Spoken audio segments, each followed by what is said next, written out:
आप इस धरती पर रहते हैं, आसमान ऊपर है। क्या आप जानते हैं पाताल कहां है? क्या आपने उसे देखा है? यदि नहीं तो हम आपको ले चलते हैं पाताल भुवनेश्वर। हमारी नमस्ते इंडिया की टीम पिथौरागढ़ में पाताल भुवनेश्वर पहुंची और 90 फीट गुफा के अजूबेपन को महसूस किया। तो आइए चलते हैं हमारे कैमरामैन आशीष मिश्र के साथ पाताल भुवनेश्वर। यहां इसी धरती पर उत्तराखंड में मौजूद है भुवनेश्वर गांव में पाताल भुवनेश्वर। क्षितिजल पावक गगन समीरा, पंच तत्व मिल अधम शरीरा। पंच तत्व से ये जीवन बना है। धरती, आकाश और पाताल तीनों की मौजूदगी का संबल है इस जहां में। ऊंची पर्वत की श्रृंखला, गहन पेड़ों के झुरमुट, पंछी, खाई, सूरज की चमक, तपिश, बादलों की ओर से उभरती सूरज की लालिमा, गहन पहाड़ की चढ़ाई, टेढ़े मेढ़े, खतरनाक, डरा देने वाली पहाड़ी के अंधे मोड़ की कठिन डगर। नैनीताल और अल्मोड़ा के बीच पिथौरागढ़ में पहाड़ों की गोद में अवस्थित है पाताल भुवनेश्वर की ये गुफाएं। जी हां, जैसा कि नाम से पता चलता है, धरती की गोद में समाई है ऐसी गुफा जो पाताल को जाती है। 90 फीट गहरी गुफा जिसके भीतर समाई है दैवी शक्तियां, दैवी कलात्मक वैभव का संसार। उत्तराखंड प्रदेश की चौहद्दी के भीतर पिथौरागढ़ के करीब है गंगोली हाट, दैवी संपन्नता से भरा पूरा क्षेत्र और विद्यार्जन के विविध सोपानों को संजोने के जतन में कहीं से भी पीछे नहीं है ये जहां। भुवनेश्वर गांव की ओर कदम बढ़े तो बस बढ़ते ही गए और निश्चित पाताल गुफा की ओर पहुंचे, जहां गुफा के भीतर पाषाणकालीन सभ्यता, संस्कृति की अक्षुण्ण परंपराएं आज भी जीवंत मौजूद हैं। पावन पाताल भुवनेश्वर जो 160 मीटर लंबी और लगभग 90 फीट गहरी गुफा के भीतर है, जहां दैवी शक्तियों के परंपराओं के दर्शन होते हैं और उस गहरी विशाल गुफा के भीतर भगवान शिव की विशालता के दर्शन भी होते हैं। कहते हैं इस गुफा के आगे मानसरोवर तक पहुंचने वाली एक गुफा है तो दूसरी गुफा से रामेश्वरम तक भी पहुंचा जा सकता है। पुराणों में इसका उल्लेख है, यहाँ से जो है भगवान शिव मानसरोवर जाते थे तपस्या के लिए, क्योंकि भुवनेश्वर का जो असली महात्म्य है वो कैलाश मानसरोवर से है। इस गुफा का जो है अंत अविदित है। इसकी खोज जो है त्रेता में राजा ऋतुपर्ण ने की थी, जो रामचंद्र जी के 7वें वंशज में आते हैं। उसके बाद द्वापर में क्या हुआ, इसको पांडव ने खोजा। पांडव ने शंकर जी के साथ इस पाताल में चौपड़ खेला, ऐसा उल्लेख है। और उसके बाद कलयुग में क्या हुआ, आदिगुरु शंकराचार्य जी यहाँ आए। आदिगुरु शंकराचार्य जी का तीसरा पड़ाव था भुवनेश्वर।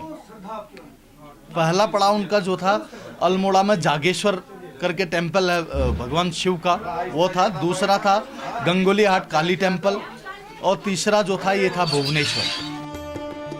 स्कंद पुराण के मानस खंड में अंकित है, यदि आप अपने अंतर्मन की शक्ति को पहचानना चाहते हैं और अपने भीतर दैवी शक्ति को महसूस करना चाहते हैं तो आपको भुवनेश्वर की पाताल गुफा में पहुंचना होगा, जहां चारों धाम की यात्रा के दर्शन तो होंगे ही, रामगंगा, सरयू और गुप्त गंगा की धारा भी वहां मिलेगी। ऐसी विशाल गुफा है ये जहां बिरले ही तीर्थयात्री पहुंचते हैं। जहां तक गुफा का अंदर का सवाल है, वहां सबसे पहले में जो है शेषनाग हैं, जिन्होंने पूरी पाताल को अपने ऊपर समाया है। उनके मुंह से आदमी का प्रवेश होता है। उसके बाद हवन कुंड है, राजा परीक्षित का हवन कुंड अंदर बना है। उससे आगे बढ़ने के बाद शेषनाग की रीढ़ की हड्डियां हैं, क्योंकि उन्होंने पूरे शरीर में गुफा को धारण किया आपने। उससे आगे जाने के बाद आदि गणेश है। आदि गणेश की प्रतिमा आपको दुनिया में कहीं नहीं मिलेगी, वो इस पाताल के अंदर है। उससे आगे जाने के बाद फिर जो है 4 धाम है हमारे हिंदू धर्म के, उसमें केदारनाथ है, बद्री पंचायत है, अमरनाथ है, जगन्नाथ पुरी के लिए भी मार्ग है यहाँ से। नमस्ते इंडिया की कैमरा टीम भी वहां जब पहुंची तो वहां के अपनी सूझबूझ के साथ तमाम दृश्यों को संकलित किया। कहते हैं त्रेता युग में सबसे पहले अयोध्या के सूर्यवंशी राजा ऋतुपर्ण इस गुफा में आए थे। राजा ऋतुपर्ण की कहानी राजा नल के साथ आरंभ होती है। कहते हैं एक बार राजा नल अपनी पत्नी महारानी दमयंती से परास्त हो गए। नल ने राजा ऋतुपर्ण से अपनी प्राण रक्षा की बात कही। ऋतुपर्ण उन्हें हिमालय के विराट गहन जंगल में ले गए। जब वो घर वापस आ रहे थे तो उन्होंने एक हिरण का पीछा किया। थोड़ी देर बाद हिरण ने ऋतुपर्ण से पीछा न करने की विनती की। ऋतुपर्ण को जब थोड़ी देर बाद थक जाने के बाद नींद आई और जब नींद टूटी तो उन्होंने अपने को एक गुफा के दरवाजे पर पहुंचा पाया। गुफा के द्वार पर उन्हें शेषनाग मिले जो उन्हें गुफा के भीतर अपने फन पर बैठाकर भीतर ले गए। इसकी खोज जो है त्रेता में राजा ऋतुपर्ण ने की थी, जो रामचंद्र जी के 7वें वंशज में आते हैं। उसके बाद द्वापर में क्या हुआ, इसको पांडव ने खोजा। पांडव ने शंकर जी के साथ इस पाताल में चौपड़ खेला, ऐसा उल्लेख है। और उसके बाद कलयुग में क्या हुआ, आदिगुरु शंकराचार्य जी यहाँ आए। आदिगुरु शंकराचार्य जी का तीसरा पड़ाव था भुवनेश्वर। आदि शंकराचार्य जी के जमाने से यहाँ की देखरेख करने वाले भंडारी परिवार के वंशज आज भी कर्ता धर्ता के रूप में निरंतर कार्यरत हैं। उनकी 20 पीढ़ियों की कहानी का वर्णन भी यहाँ मिलता है। पृथ्वी की काल गणना के साथ इस पाषाणकालीन गुफा का वर्णन हुआ जान पड़ता है। पक्की सड़कों की यात्रा पूरी कर जब कैमरा टीम पाताल भुवनेश्वर के मुख्य द्वार पर पहुंची तो हमारे कैमरामैन ने भावना पूर्वक घंटा बजाना मुनासिब समझा और प्रवेश कर तभी आगे बढ़े। कहते हैं गुफा के भीतर की हर पत्थर की कलाकृति दैवी अनुकृतियों से मेल खाती है। कलात्मक वैभव की जो प्रतीक है तो दैवी संस्कृति को वो जोड़ती भी है। ये भी तो माना जा सकता है कि पहाड़ की गोद से पानी के कटाव से ये आकृतियां उपजी हो। प्रत्न कीर्तिम पावृणो, प्राग ऐतिहासिक काल का बना है ये पाताल भुवनेश्वर। पाताल भुवनेश्वर के रास्ते में जंगल में चातक पंछी की मौजूदगी दैवी सुर की आवृत्ति का प्रतीक माना जाता है और वो हमें रास्ते भर लुभाता रहा। बादलों की ओट में शाम ढले, सूर्य की लालिमा भी हमें आगे बढ़ाती रही। प्राग ऐतिहासिक काल की धरोहर है पाताल भुवनेश्वर, जो भारत की पाषाणकालीन संस्कृति सभ्यता से हमें रूबरू कराती है। इस गुफा के भीतर बच्चे बूढ़े जवान सभी जाकर अवलोकन के लिए स्वतंत्र हैं। सीढ़ियों से चलकर सांकड़ कर पत्थरों पर फिसलते हुए जंजीर को पकड़कर 90 फीट गहराई तक पाताल भुवनेश्वर में जाना और वापस आना बड़ा ही सहज है। और यही नहीं, इस अंधेरी गुफा में अब रोशनी का भी प्रबंध है, क्योंकि ये प्रतिसिद्ध क्षेत्र है, यानी एएसआई की संरक्षण में है। पत्थर की चट्टान कलाकृति को सामने रखती है। यहाँ यात्री आकर अपना नाम उकेरने से बाज नहीं आते, जो उसकी खूबसूरती पर दाग भी लगा जाता है।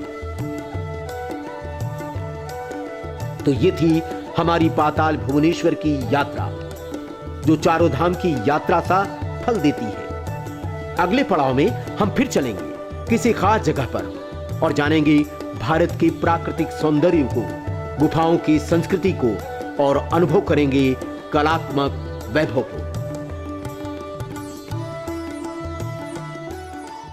वो मिलता है इस वृक्ष से। ये मन्नत पूरी करने वाला वृक्ष है। इसका नाम है कल्प वृक्ष। अब इसी के बगल में आप अंदर को देखिए। यहां से गुफा का ये जो मार्ग आप अंदर में देख रहे हैं, ये चारों दिशाओं को गुफाएं निकलती हैं। ये जो मार्ग है ये कदलीवन का है। ये कदलीवन जो है ऋषि मुनियों की तप स्थली बताई गई है। इसमें आप देखिए छोटी छोटी कंदराएं हैं जिनमें बैठ करके ऋषि मुनियों ने तपस्या की। वैसे इस जगह का पौराणिक उल्लेख है कि यहाँ पर भीम को भेजा गया था ब्रह्म कमल के लिए। रास्ते में उनको जो है हनुमान जी मिलते हैं। हनुमान जी जो है अपनी पूंछ रख देते हैं। वो ये बोलते हैं कि पहले मेरी पूंछ को उठाओ। तो उसी दिन भीम को ये पता चलता है कि मेरे से भी बड़ा वीर पृथ्वी में कहीं जीवित है। उस दिन उसको अपने घमंड का जो है पूरा एहसास होता है कि मेरे से बड़ा भी जो है संसार में वीर है। तो ये वही स्थान है। यहाँ से आगे जाने के लिए पुराण में वर्णित है कि इसमें वही व्यक्ति प्रवेश कर सकता है जिसके पास दिव्य चक्षु हो। यहां से पूरा मार्ग ये अंदर में जाता है। यहां से इस गुफा का अंदर का टनल दिखता है पूरा। ये जो है पूरा लेट लेट के जाने का स्थान है। इसमें पूरी क्रॉल करके जाना पड़ता है। ऐसे ऐसे मार्ग है इसके अंदर ही अंदर। लेकिन पौराणिक उल्लेख इसका वही है कि इसमें वही व्यक्ति प्रवेश कर सकता है जिसके पास दिव्य शक्ति हो। अन्यथा आम व्यक्ति के लिए इन गुफाओं में प्रवेश निषेध है। ये जो गदली वन हमने स्थान देखा, ये ऋषि मुनियों की भी तपस्थली बताई गई है। इनमें आप देखिए अन्य अनेक कंदराएं हैं जिनमें ऋषियों ने बैठ के तपस्या की। उन्हीं कंदराओं में से यहाँ पर आप देखिए मार्कंडेश्वर ऋषि हैं। ये जो कंदरा आप देख रहे हैं अंदर में मार्कंडेश्वर ऋषि बैठे हैं। उनका जोड़ा दिख रहा है, पूरा शरीर दिख रहा है।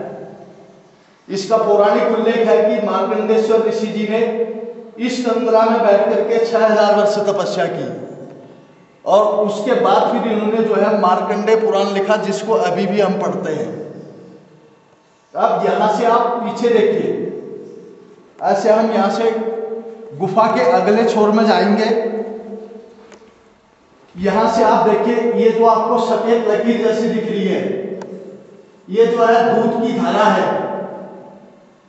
सीधे ऊंचाई में आप चले जाइए गुफा की हाइट में, ये कामधेनु गाय का थन है जो आपको सिंगल ऐसे लटका हुआ दिख रहा है। यहां से ये कामधेनु गाय का दूध थन है। यहां से दूध की धारा बनती है। यहां पहुंचने के तत्पश्चात ये पानी के रूप में तब्दील हो जाता है। इसका पौराणिक उल्लेख यह है कि आज से 1 युग पहले इसके जमीन में सब दूध बहता था। जैसे ही कलयुग की शुरुआत हुई तो ये पानी में तब्दील हो गया। अब आप यहां पर जमीन में देखिए ब्रह्मा जी का सिर है। इसको बोलते हैं ब्रह्म कपाल। इस स्थान पर जो है हम लोग अपना पैतृक पिंडदान भी दे सकते हैं, क्योंकि ये पितरों के तर्पण का सबसे ऊंचा स्थान बताया गया है। इसका पुराण में वर्णित वर्णन है कि जो व्यक्ति यहां पर अपने पैतृकों का पिंडदान देगा, उसके 21 कुल तक के पैतर जो हैं सब तर जाएंगे। ऐसा उल्लेख इसका स्कंद महापुराण में है। तो ये बहुत ऊंचा स्थान बताया गया है पितृ तर्पण हेतु।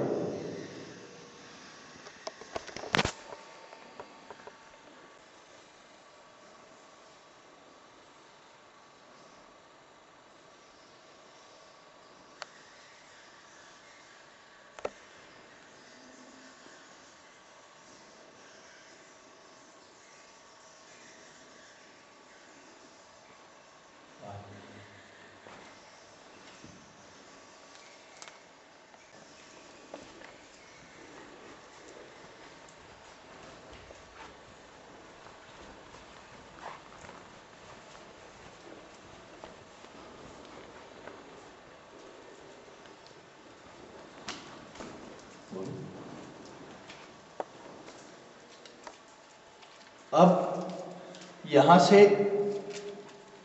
यहां पर जो हम अब देखेंगे, यहां पर गंगा जल के 7 कुंड हैं। पहला कुंड ये है, इसमें भी जल है, और दूसरा कुंड इससे ऊपर में है, उसमें भी जल है। फिर तीसरा कुंड है, फिर चौथा है, फिर 5वां है, फिर 6ठा है, फिर 7वां है। इनको बोलते हैं सप्त जल कुंड। इसका पौराणिक महात्म्य है कि आज से 1 युग पहले इन सभी कुंडों में अमृत मिलके आता था। ब्रह्मा जी ने जो है हंस को इन कुंडों का पहरेदार नियुक्त किया, लेकिन असमंजस एक दिन ऐसा हुआ कि इसी हंस ने इस अमृत को जूठा कर दिया। ब्रह्मा जी ने इनको श्राप दिया कि तुम्हारी चोट जो है उल्टी रहेगी, इसलिए इनकी गर्दन जो है उल्टी है। ऐसा इसका स्कंद महापुराण में उल्लेख है। हंस संसार में सबसे शुद्ध पक्षी है। अगर आप उसके सामने पानी में दूध मिलाए तो हंस ही एक ऐसा पक्षी है जो दूध ही दूध पिएगा और पानी अलग कर देगा। ये खासियत जो है सिर्फ एक हंस में ही होती है। ये जो सामने आप देख रहे हैं ये पूरे हंस हैं बने। अब यहां से आप गुफा के आगे का छोर देखिए। वीरान जो आपको सामने दिख रही है भगवान शंकर जी की जटाएं हैं। ये उस समय का दृश्य है जिस समय राजा सगर के सारे पुत्र मर गए थे। राजा भगीरथ ने जो है भगवान शिव की तपस्या की थी, तब भगवान शिव ने अपनी जटाओं में पूरी गंगा को समेट के पाताल में डाल दिया था। ये वही दृश्य है जो सामने आप देख रहे हैं। अब यहां से हम गुफा के जटाओं के समीपक से जाएंगे।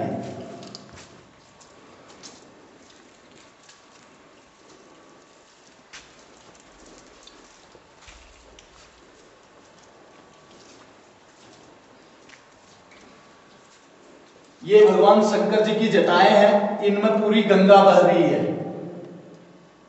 इनका आप देखिए एक साइड का पोजीशन पूरा सफेद दिख रहा है और दूसरे साइड का जो आप देख रहे हैं इसमें काले जो आपको काला रंग दिख रहा है ये शंकर जी के केश हैं और जितने में आप ये व्हाइट देख रहे हैं ये पूरी जटा है, बंधी हुई है ये पूरी। इनके ऊपर पूरी गंगा विराजमान है।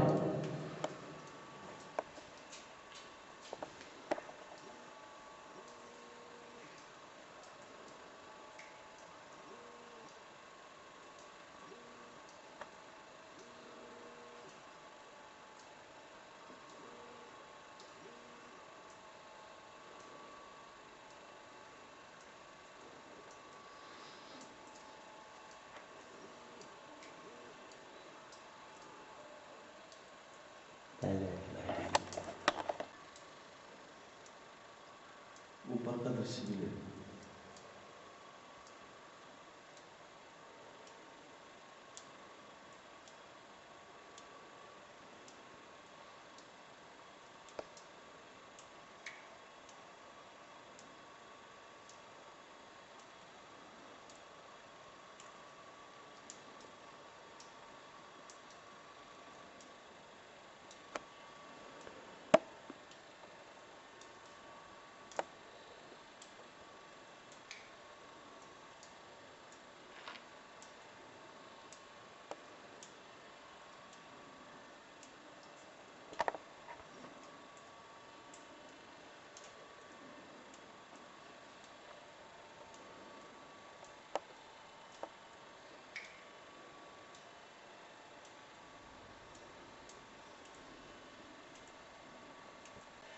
अब आप देखिए जटाओं के नीचे में ये 33 करोड़ देवी देवता हैं जो भगवान शिव की आराधना में है। पाताल भुवनेश्वर की जो 4 धाम की यात्रा है वो यहां पर पूर्ण हो जाती है।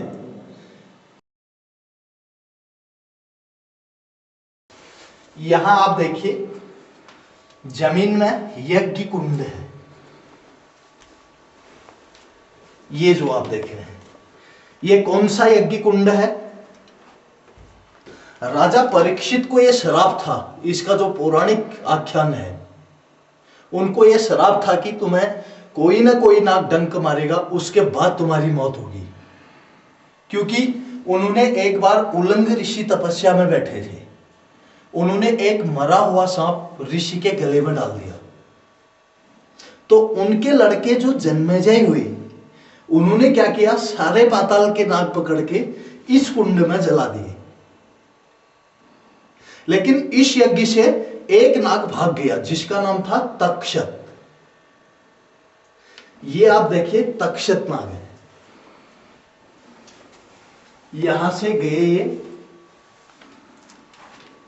ये जो आप देख रहे हैं, यहां से ये गए, ऐसे इन्होंने यहां से टर्न लिया और यहां से ये फिर घूमे, ये यहां से फिर यहां आ गए हैं। ये इनकी जिह्वा है जो सांप रेंगने में निकालता है। ये वही तक्षत हुए जिन्होंने राजा परीक्षित को डंक मारा था।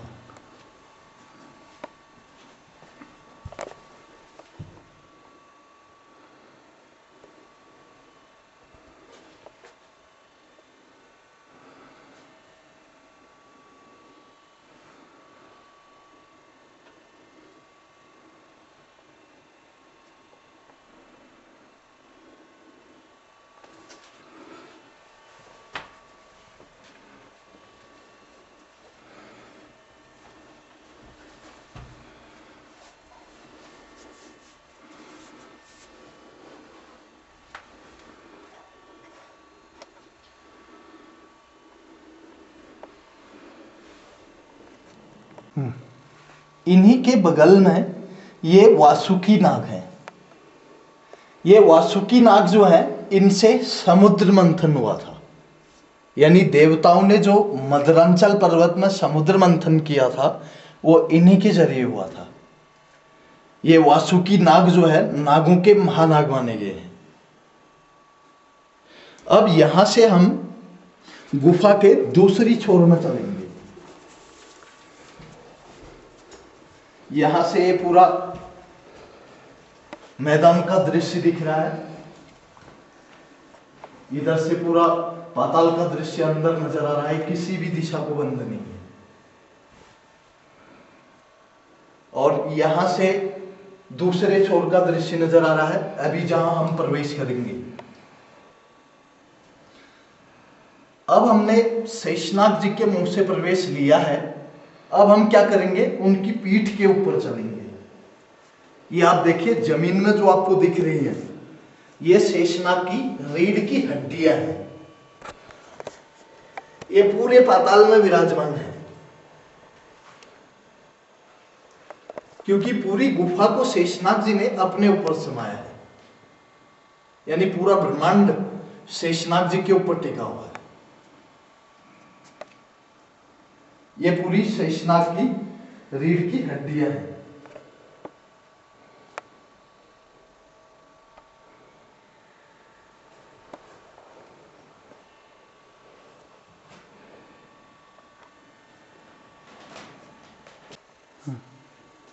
ये शेषनाग की रीढ़ की हड्डियां हैं, क्योंकि पूरी पाताल को शेषनाग जी ने अपने ऊपर समाया है। यहां से पाताल का पूरा मार्ग दाहिनी साइड को भी और बाईं साइड को भी नजर आता है। यहां से हम गुफा के पूरे छोर में प्रवेश करेंगे। ये शेषनाग की पूरी रीढ़ की हड्डियां जमीन में फैली हुई हैं और चारों तरफ से अद्भुत मूर्तियों के दर्शन हो रहे हैं।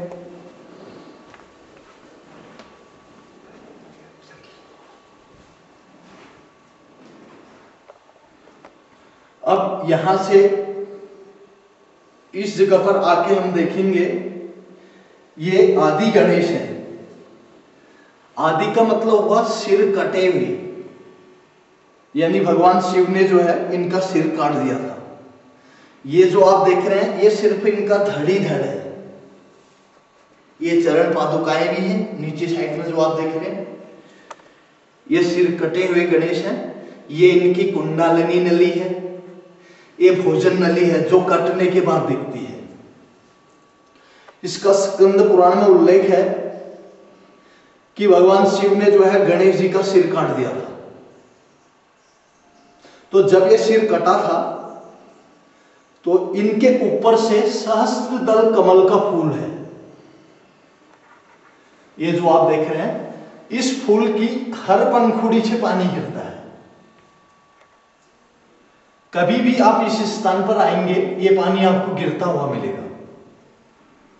इसका पौराणिक उल्लेख है कि जिस समय गणेश जी का सिर कटा था, तो इस कमल के फूल से जो है अमृत का छिड़काव किया गया इनकी कटी हुई धड़ पर, जब तक कि हाथी की गर्दन नहीं जुड़ी। ऐसा उल्लेख इसका जो है स्कंद महापुराण में है।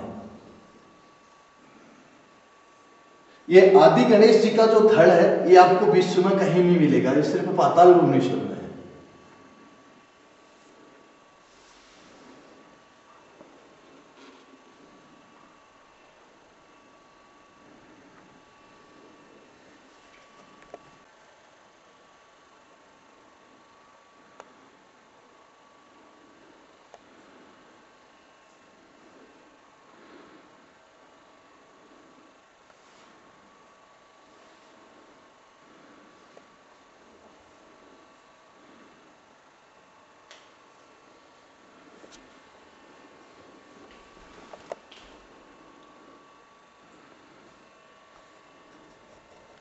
गुफा का वर्णन स्कंद पुराण में आता है।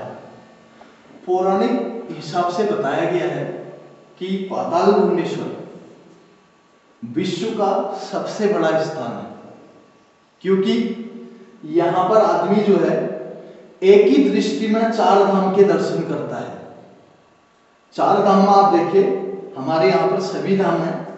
केदारनाथ जो आप देख रहे हैं, केदारनाथ जी, ये शिवलिंग है केदारनाथ जी का। ये केदारनाथ जी के संपूर्ण दर्शन है। इनके बगल में ये बद्री पंचायत है। इसमें आप देखिए विष्णु है, कुबेर है, लक्ष्मी है, गरुड़ है, यम है। ये होगी बद्री पंचायत। ऐसे ही बद्रीनाथ में भी है बद्री पंचायत में। इनके ऊपर में अमरनाथ जी है। कश्मीर में जब अमरनाथ जी का शिवलिंग बनता है बर्फ का, तो शुरुआत जो है इतने से होती है, और ऐसी गुफा है वहां अमरनाथ जी की। जैसी लोकेशन आप गुफा की यहां देख रहे हैं, वैसी अमरनाथ जी में भी है। और इनके ऊपर में से आप देखिए, ये अमरनाथ जी की जटाएं हैं। वहां ये सिर्फ बर्फ की बनती है, यहां जो है नेचुरल पत्थर में है, जो आप देख रहे हैं। इसका पौराणिक उल्लेख इस ढंग से है, जैसे ये स्थान हिमालय में दर्शाए गए हैं, वैसे ही ये स्थान पाताल में भी है। इसमें आप देखिए केदारनाथ जी कुछ हाइट में है, बद्री पंचायत फिर है उससे डाउन में है, फिर अमरनाथ जी जो है सबसे टॉप में है। ऐसे स्थान इनके हिमालय में भी दर्शाए गए हैं। संसार में कोई भी गुफा या मंदिर इस ढंग की नहीं है जिसमें आदमी एक ही दृष्टि में 4 धाम के दर्शन कर ले। वो इस पाताल में आदमी को संपूर्ण दर्शन के बराबर फल प्राप्त हो जाते हैं।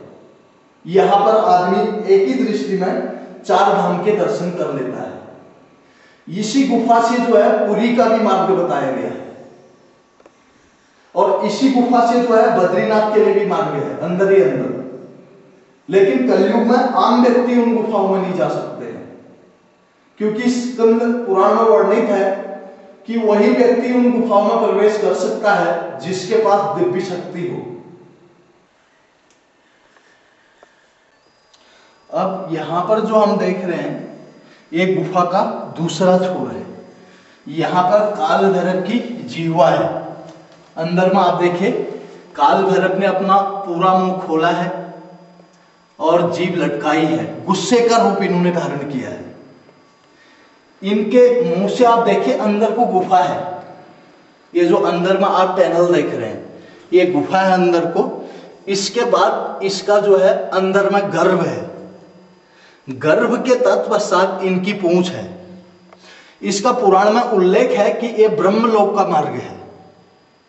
स्कंद पुराण में यह वर्णित है, कोई भी व्यक्ति इस कलयुग में अगर वो काल भैरव के मुंह से प्रवेश होके इनकी गर्भ में जाने के बाद अगर आदमी इनकी पूंछ तक निकल जाएगा तो उस आदमी का दोबारा जन्म नहीं होगा, यानी उस आदमी को यहां से मोक्ष की प्राप्ति हो जाएगी। लेकिन इसमें इसका अगला रास्ता जो है वो अत्यंत तंग है। इसमें आदमी आगे प्रवेश नहीं कर सकता है।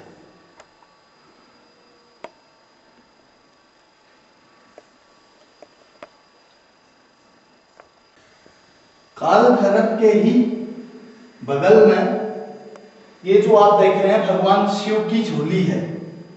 ये अंदर से खोखली है, ऊपर से भी सुराग है इसमें और नीचे से भी सुराग है।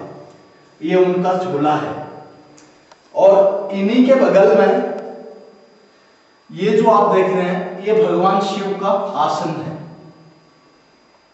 इसका पुराण में वर्णन है कि ये सबसे ऊंचा आसन है उनका। बाहर से आप देखिए पूरा आसन लटका है और अंदर से आप देखिए इसमें शेर की खाल है। ये जो आप देख रहे हैं ये पूरी शेर की खाल है अंदर से, बाहर से इनका जो है पूरा आसन लटका हुआ है। ये है शिव आसन। इसको कहते हैं ऊंचा आसन। ऊंचा आसन जो है संसार में भगवान शिव का कहीं नहीं है, जो श्री पाताल भुवनेश्वर में विराजमान है।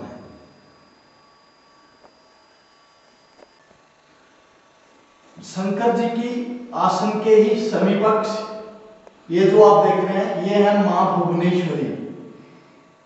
क्योंकि भगवान शिव ने जब इस पाताल में निवास किया था तो उन्होंने मां पार्वती का नाम भुवनेश्वरी रखा। आप देखिए देवी की पूरी प्रतिमा यहां पर है। इसमें आप देखिए देवी का मुंह है, आंखें हैं, गले में आप देखिए मुंडू की माला देवी ने धारण की है। साइड से आप देखिए शेर का मुंह है और कंधे में आप देखिए इन्होंने धनुष धारण किया है और नीचे में आप देखिए ये फरसा है। ये हुई मां भुवनेश्वरी।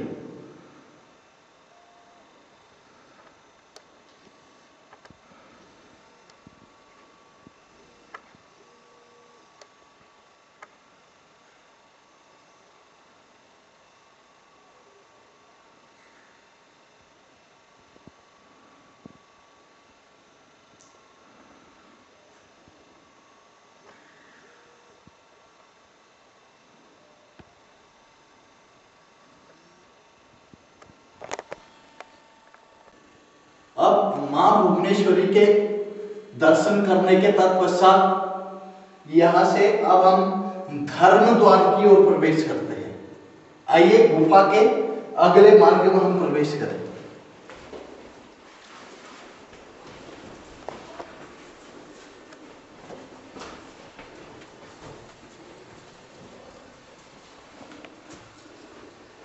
अब इस स्थान पर आप देखिए यहां पर 4 दरवाजे हैं।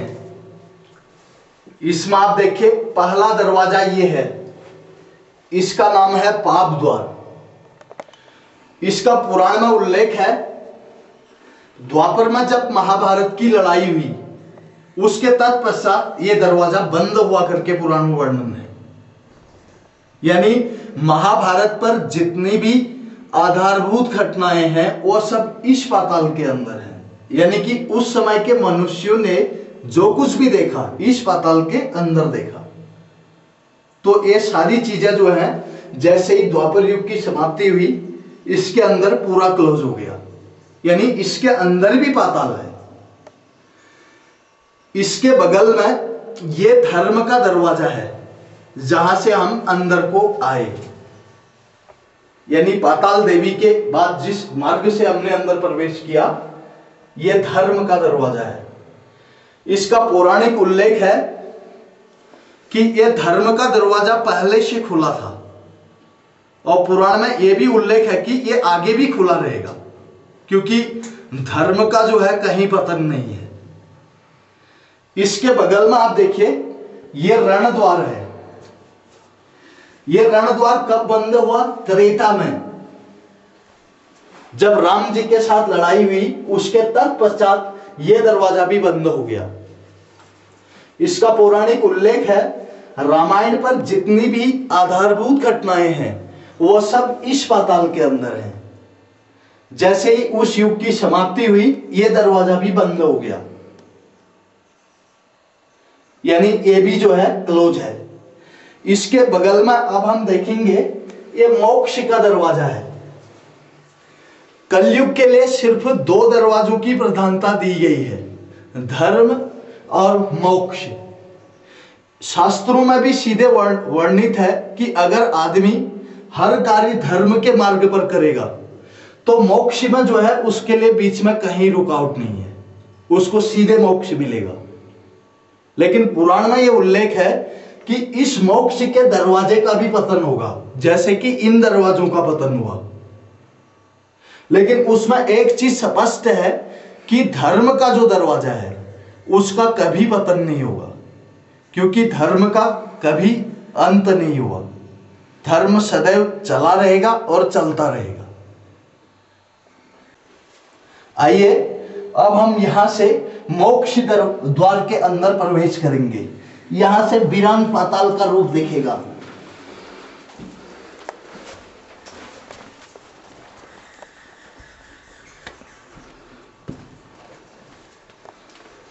यहां से आप देखिए, यह गुफा का पूरा नजारा है मोक्ष द्वार के अंदर।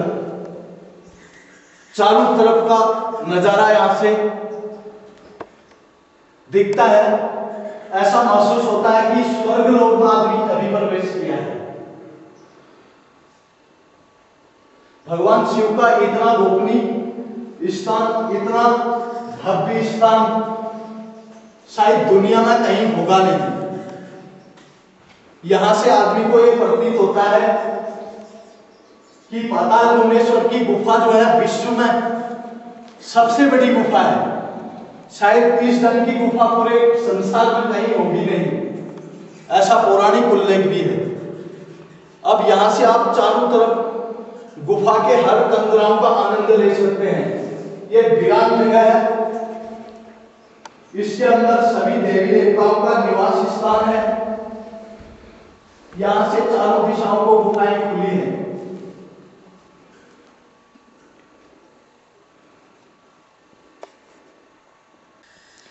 अब मोक्ष द्वार में हमने प्रवेश कर लिया है। यहां पर आप देखिए एक कल्प वृक्ष है, ये जो आप देख रहे हैं। ऊपर से देखिए इस वृक्ष में पत्तियां भी हैं। इसका पुराण में वर्णन है कि द्वापर में भगवान कृष्ण इसको पृथ्वी में लाए जटाओं के साथ में। यहां से अब हम गुफा के अगले छोर को जाएंगे।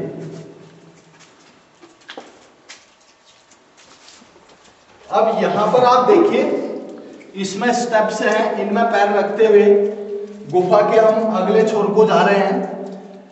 ये जो आप देख रहे हैं ये है आकाश गंगा। ये आप देखिए, ये गैलेक्सी है और इनके बीच में आप देखिए सप्त ऋषि मंडल है, और जो है इनके अगल बगल के ग्रह हैं। ये पूरी जो है आकाश गंगा है। अब पाताल भुवनेश्वर का मतलब जो है पूरे ब्रह्मांड से है, यानी पूरे ब्रह्मांड का सार रहा है ये पाताल। अब यहां से आगे ऊपर का दृश्य भी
अब ये जो स्थान हम देख रहे हैं ये श्री पाताल भुवनेश्वर महादेव का शिवलिंग है।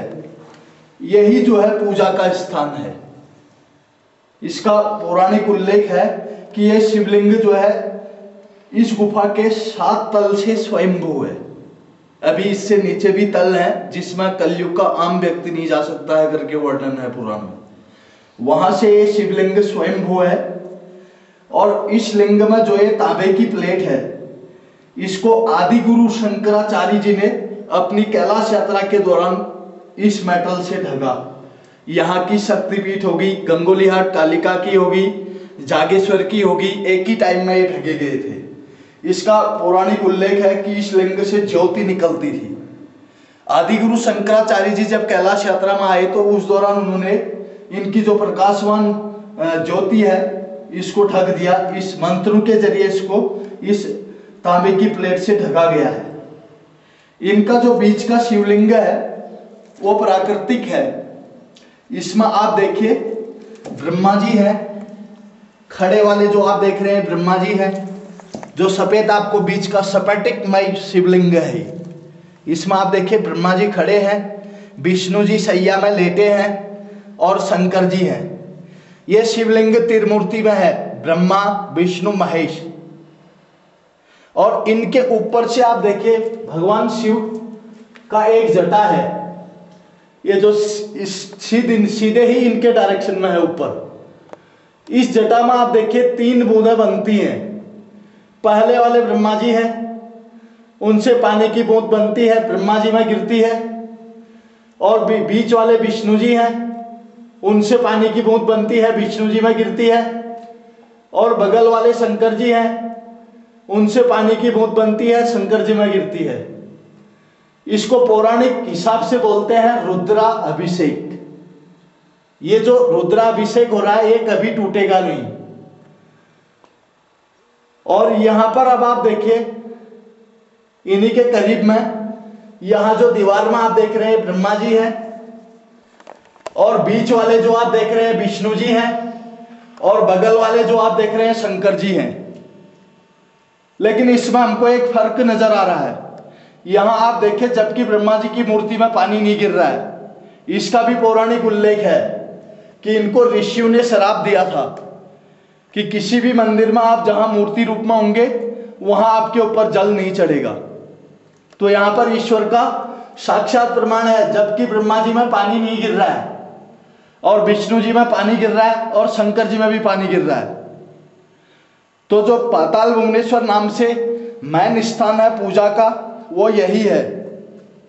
इसका स्कंद महापुराण में उल्लेख है कि जो व्यक्ति शनि प्रदोष के दिन इस स्थान पर पूजा अर्चना करेगा उस व्यक्ति को अश्वमेध यज्ञ के बराबर फल प्राप्त होगा, ऐसा उल्लेख स्कंद महापुराण में है।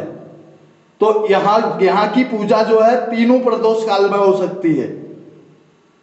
त्रयोदशी को पूजा करने का यहाँ जो है सबसे बड़ा पुण्य बताया गया है। ये वो स्थान है। अब हम यहाँ पर जो है पूजा करेंगे।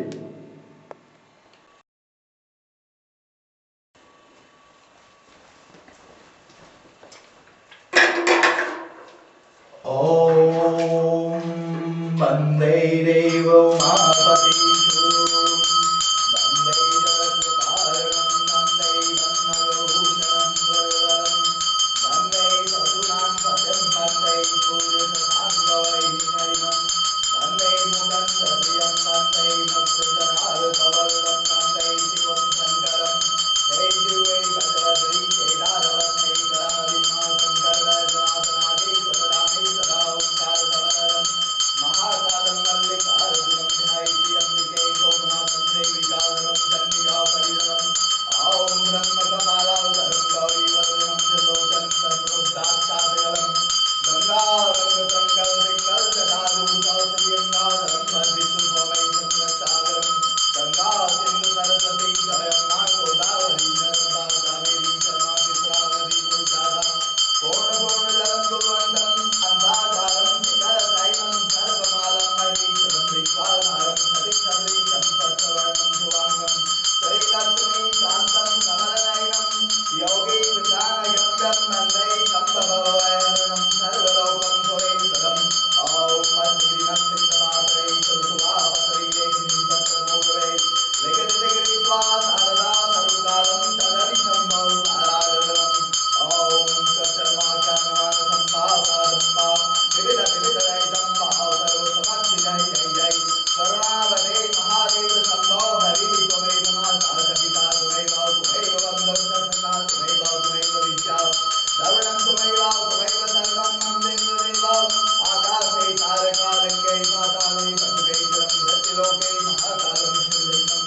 Om